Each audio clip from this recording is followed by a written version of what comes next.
O milagre que mudou a vida de Francisco, da escuridão à luz da fé. Francisco Oliveira tinha 32 anos quando recebeu o diagnóstico que abalou sua vida: síndrome de Cockayne, uma doença genética rara e degenerativa que afeta o sistema nervoso, causando envelhecimento precoce, cegueira progressiva, surdez e graves problemas neurológicos. Os médicos foram claros: não havia cura. Sua visão já estava severamente comprometida, suas mãos tremiam sem controle, e as dores de cabeça eram insuportáveis. A cada dia, ele perdia um pouco mais de sua independência. Filho de uma família humilde do interior de Minas Gerais, Francisco sempre havia sido um homem trabalhador.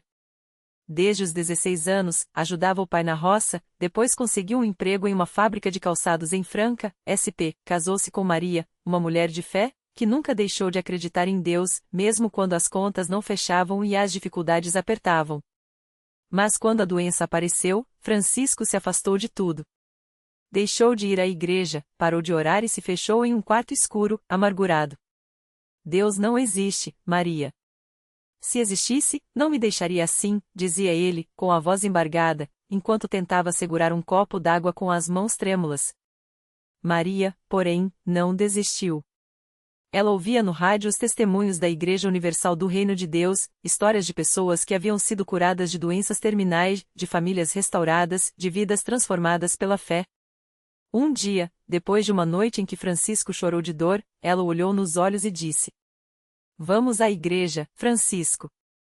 Não custa tentar.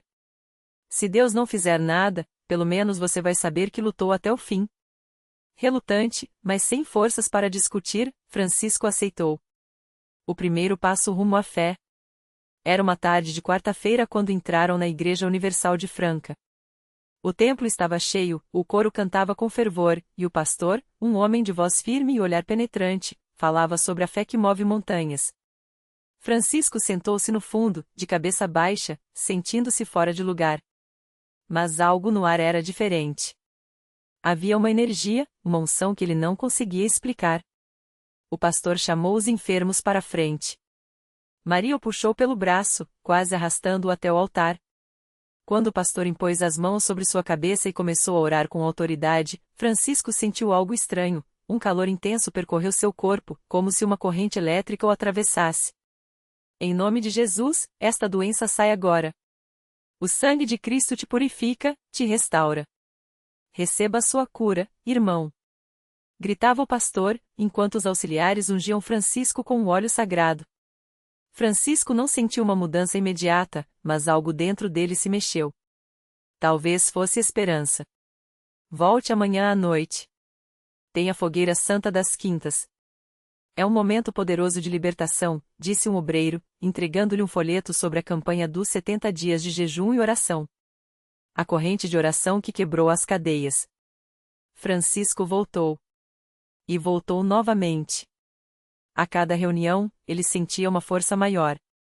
Os pastores ensinavam sobre a importância do dízimo e das ofertas como ato de fé, e, mesmo com pouco dinheiro, Francisco e Maria começaram a separar os 10% com disciplina. Não era fácil, mas eles acreditavam que Deus honra quem o honra. Na terceira semana, durante uma vigília de madrugada, Francisco foi convidado a participar da corrente de oração.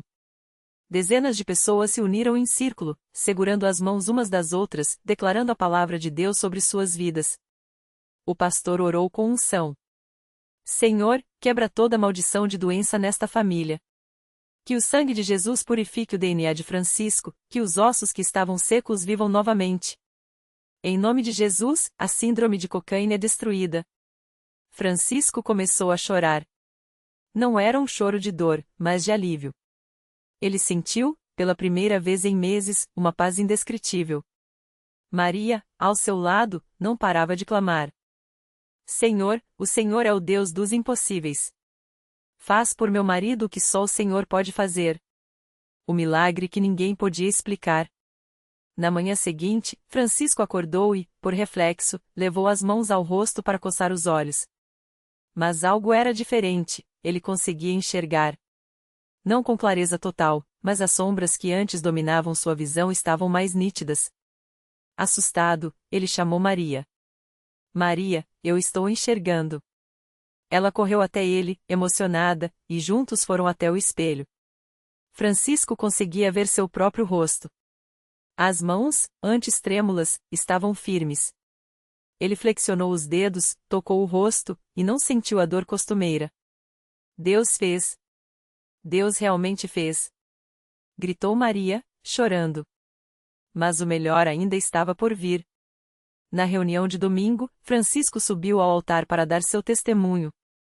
O pastor o chamou para uma oração especial e, diante de toda a congregação, declarou: O Deus que sarou Naamã da lepra, que abriu os olhos do cego Bartimeu, é o mesmo Deus que está aqui hoje. Francisco, receba a sua cura completa. Nesse momento, Francisco sentiu como se uma carga pesada saísse de seu corpo. Uma luz ofuscante encheu seus olhos, e, quando os abriu, tudo estava claro. Ele conseguia ver cada rosto na plateia, cada detalhe do templo. As dores haviam desaparecido. Sua mente, antes confusa, estava lúcida. O médico que o acompanhava, um homem cético, não teve como explicar. Os exames mostravam uma melhora inexplicável, as lesões neurológicas haviam regredido, a degeneração parou. Isso não tem explicação científica, admitiu, chocado. A lição que transformou uma vida. Hoje, Francisco é um homem novo.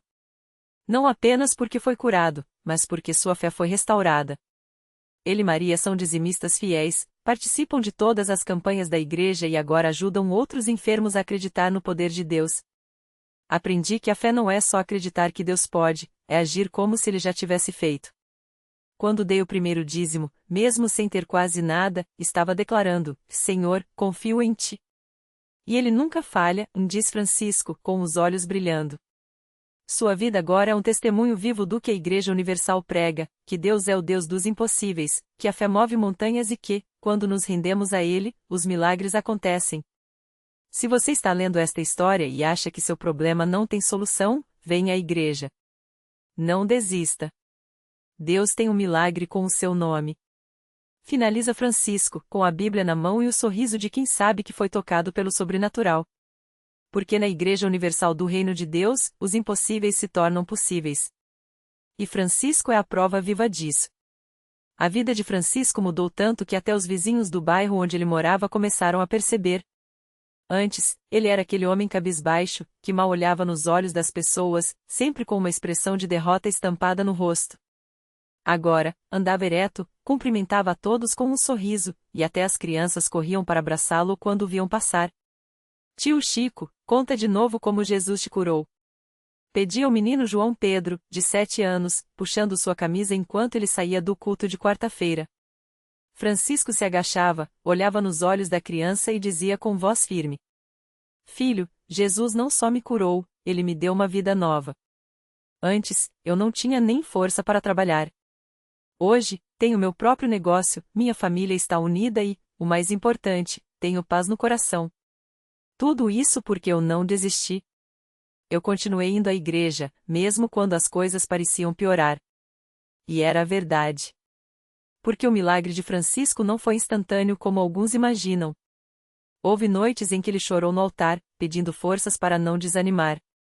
Houve dias em que as contas pareciam não fechar, mas ele persistia em dar o dízimo, mesmo que fosse apenas alguns reais. Até que, num domingo à tarde, durante uma campanha de fé na Universal, algo extraordinário aconteceu. O pastor estava pregando sobre a multiplicação dos pães e peixes, quando de repente, Francisco sentiu uma voz no seu coração dizendo: Filho, sua hora chegou. Ele não entrou em êxtase, não viu anjos, mas uma certeza inabalável encheu sua alma. Na mesma semana, um antigo cliente que ele nem esperava mais procurar, apareceu na sua casa com uma proposta de trabalho que mudaria tudo. Francisco, eu não sei como, mas seu nome veio à minha mente hoje. Preciso de alguém de confiança para tocar uma obra e você foi a primeira pessoa em que pensei, disse o homem, sem saber que estava sendo usado por Deus para abençoar aquele servo fiel. O trabalho era grande, a reforma de um prédio comercial no centro da cidade. Francisco não tinha experiência na área, mas aceitou pela fé. E foi aí que o sobrenatural se manifestou de forma ainda mais clara. Toda vez que ele enfrentava um desafio, seja um cálculo errado, um material que faltava ou um prazo apertado, uma solução inesperada aparecia. Um amigo da igreja que entendia de engenharia o ajudava sem cobrar, um fornecedor lhe dava desconto sem motivo aparente, e até o tempo parecia colaborar, com dias de sol quando mais precisava. Em 3 meses, a obra foi entregue com excelência, e o cliente, impressionado, não só pagou generosamente como indicou Francisco para outros serviços. Hoje, ele tem uma pequena construtora, emprega 5 pessoas, 2 delas ex-dependentes químicos que também encontraram restauração na Universal, e sua família vive em uma casa própria, comprada à vista depois de uma bênção financeira que veio de forma tão inesperada que só pode ser obra de Deus. Mas o maior milagre, ele sempre diz, não foi o dinheiro ou a saúde recuperada. Foi o coração transformado. Antes, eu vivia amargurado, culpando todo mundo pelos meus problemas. Hoje, eu vejo a mão de Deus em tudo. Até nos detalhes pequenos, como o café da manhã que minha esposa prepara ou o abraço do meu filho quando chego em casa. Isso é milagre, minha gente. Porque a verdadeira riqueza não está no que a gente tem, mas em quem a gente se torna, testemunha, com a voz embargada. Sua esposa, Maria, que antes vivia em silêncio, sufocada pelas brigas e pela falta de perspectiva, hoje é uma das líderes do grupo de oração das mulheres na igreja.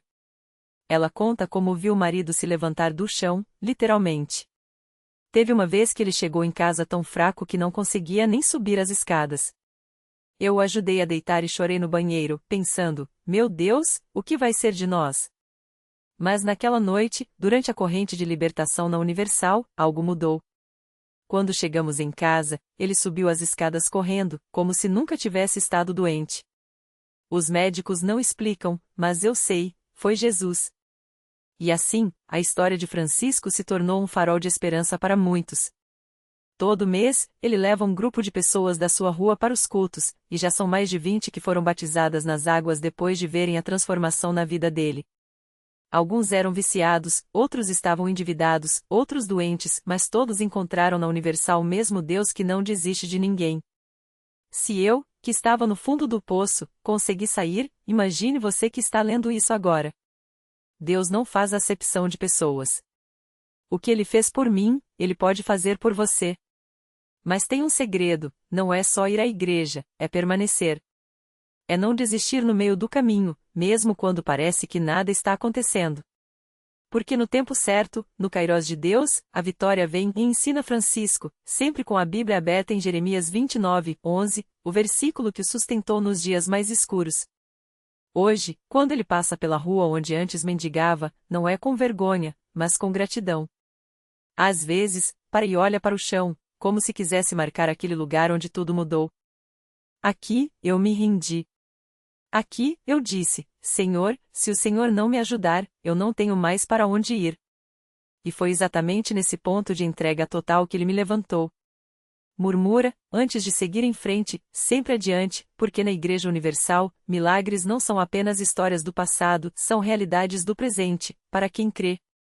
Francisco nunca esquece o dia em que voltou àquele mesmo lugar, mas dessa vez não para pedir esmolas, e sim para levar esperança. Era uma tarde de sábado, e ele sentia no peito aquele fogo que só quem experimentou a misericórdia de Deus conhece. Parou em frente ao prédio onde hoje funciona um dos templos da Universal, bem ali perto do ponto onde costumava se encostar, exausto, com fome e sem forças. Do outro lado da calçada, um homem de rosto marcado pelo cansaço, roupas surradas e olhares perdidos, sentava-se com a cabeça baixa, segurando um copo de plástico sujo. Francisco reconheceu naquele olhar a mesma dor que já tinha sentido. Não hesitou. Atravessou a rua, ajoelhou-se ao lado do homem, com voz firme mas cheia de compaixão, disse: Meu irmão, eu já estive no seu lugar. Mas Deus não te deixou aqui para morrer. Ele tem um plano para você, assim como teve para mim. O homem levantou os olhos, desconfiado. Quem era aquele estranho bem vestido, falando com tanta certeza? Francisco não tinha pressa. Contou sua história, sem enfeites, mas com a verdade que só quem viveu pode transmitir. Falou das noites no chão, do desespero, da primeira vez que entrou na Universal arrastando os pés, da oração que mudou tudo. E enquanto falava, o homem começou a tremer. Não era frio. Era algo dentro dele se mexendo, como se uma porta que estava trancada há anos estivesse sendo aberta. Você acha que Deus ainda pode me ouvir? Perguntou o homem, com a voz quebrada. Francisco sorriu, porque aquela pergunta ele já tinha feito também. Não só pode, como está esperando por você. Vamos juntos. Hoje é o seu dia. E assim, como alguém que já foi resgatado das trevas, Francisco levou aquele homem pelo braço até o templo. Lá dentro, a reunião já tinha começado. O pastor falava sobre a fé que move montanhas, e Francisco sentiu o coração acelerar. Sabia que não era coincidência aquele encontro. Era Deus agindo mais uma vez, usando quem já tinha sido usado. O homem, que se chamava Antônio, ouviu a palavra com lágrimas nos olhos. Quando o pastor fez o apelo para quem queria uma mudança radical na vida, Antônio levantou a mão trêmula. Francisco o acompanhou até o altar, onde juntos oraram. Não foram palavras bonitas ou elaboradas. Foram gritos de socorro, clamores de quem não aguentava mais viver na derrota. E Deus ouviu. Naquela noite, Antônio dormiu em um abrigo indicado pela igreja, com um prato de comida quente e a promessa de que, no domingo, estaria de volta para a reunião das 10 horas. Francisco não o deixou sozinho. Voltou no dia seguinte, e nos outros que se seguiram, sempre ao seu lado, mostrando que a transformação não vem só do céu, mas também das mãos que se estendem na terra. 3 meses depois, Antônio estava de terno, empregado em uma padaria, sim, a mesma onde Francisco tinha conseguido seu primeiro trabalho. E no domingo, era ele quem testificava no púlpito, com a voz embargada, mas cheia de fé. Eu pensava que Deus tinha me esquecido. Mas ele só estava preparando o meu milagre. E usou um homem que já tinha sido como eu para me mostrar que a vitória é possível. No fundo do templo, Francisco ouvia, com os olhos brilhando. Não era orgulho. Era gratidão. Porque ele sabia que aquela não era só a história de Antônio. Era a prova de que, quando Deus opera um milagre, ele não para por aí. Multiplica. Transforma quem foi transformado em instrumento. E assim, a corrente do bem continua, como uma onda que não para de crescer. Hoje, Francisco e Antônio servem juntos na igreja. Um ajuda na recepção, o outro no trabalho de visitação aos necessitados. E toda vez que passam pelaquela rua, param por um instante. Não para lembrar a dor, mas para agradecer. Porque ali, onde o chão já foi testemunha de lágrimas, agora é lugar de testemunho.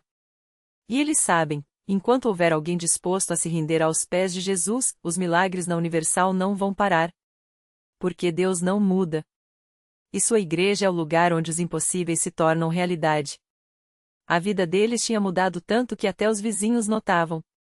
Dona Maria, a senhora que morava na casa ao lado do antigo bar onde Antônio se afundava, certa vez parou os dois na calçada. Com os olhos brilhando, ela seguiu Francisco com o dedo e falou: Moço, eu conheci você aqui mesmo, quando você ainda era um menino rebelde. E esse aí, apontou para Antônio, eu via todos os dias bêbado, xingando a vida. Agora os dois estão aqui, de cabeça erguida, falando de Deus. Isso não é coisa desse mundo não, meu filho. Isso é coisa de Jesus mesmo. E não era só ela. A cada semana, mais pessoas chegavam à igreja depois de ouvir o testemunho deles.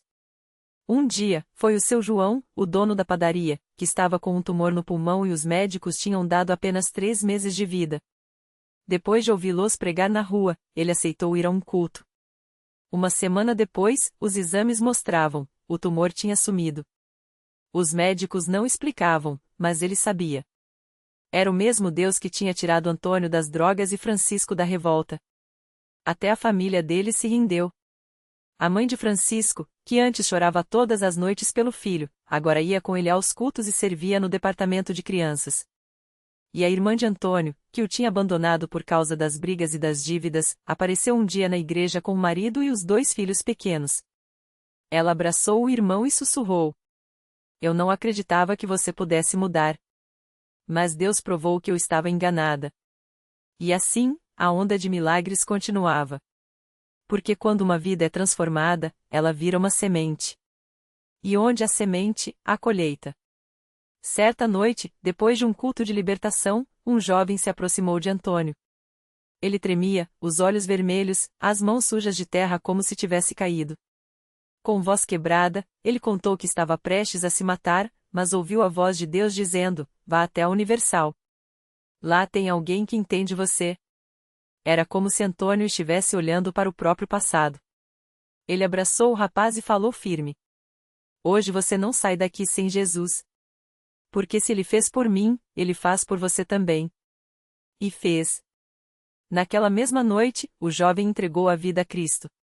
E no domingo seguinte, estava de volta, dessa vez com a namorada, que também queria conhecer aquele Deus que tira as pessoas do fundo do poço. Os pastores sempre diziam que a igreja era um hospital de almas, e agora Francisco e Antônio entendiam direitinho o que isso queria dizer. Não importava quão ferida uma pessoa chegasse, se ela estivesse disposta a se deixar tratar, a cura vinha. Às vezes demorava, às vezes doía, mas sempre valia a pena. E eles não paravam mais. Além da recepção e das visitas, agora também participavam dos cultos de terça-feira, aqueles que eram conhecidos como o Dia da Vitória. Porque era ali, naqueles momentos de oração forte, que os impossíveis se rendiam. Eles já tinham visto cegos enxergarem, paralíticos andarem, casais separados se reconciliarem. E cada milagre era como um grito de guerra contra o inimigo: aqui, Satanás não vence. Um dia, durante uma campanha de fé, Antônio sonhou com um anjo. Não era um sonho comum, era tão real que ele acordou com o cheiro de incenso no quarto. No sonho, o anjo apontava para uma casa amarela no final da rua e dizia: lá mora uma mulher que está esperando por você. No outro dia, sem entender muito bem, ele foi até o endereço. Uma senhora idosa abriu a porta, olhando desconfiada. Mas quando Antônio começou a falar de Jesus, ela caiu de joelhos e chorou. Depois, contou que havia anos pedia a Deus um sinal de que ele não a tinha abandonado. E ali estava. Quando Francisco soube, não se surpreendeu. Porque na Universal, eles tinham aprendido uma coisa: quando você se dispõe a ser usado por Deus, ele te surpreende todos os dias. E assim, a história deles continuava. Não como heróis, mas como homens que haviam sido quebrados e recolocados pelo Mestre. Homens que agora sabiam que, por trás de cada porta que batiam, de cada mão que apertavam, de cada oração que faziam, havia um Deus pronto para agir. Porque milagre não é sorte. É fé. É obediência. É uma igreja que não desiste, um pastor que ora e um povo que acredita. E enquanto houver alguém como eles, disposto a dizer eis-me aqui, os céus vão continuar se abrindo. Porque Deus não escolhe os capacitados, Ele capacita os escolhidos.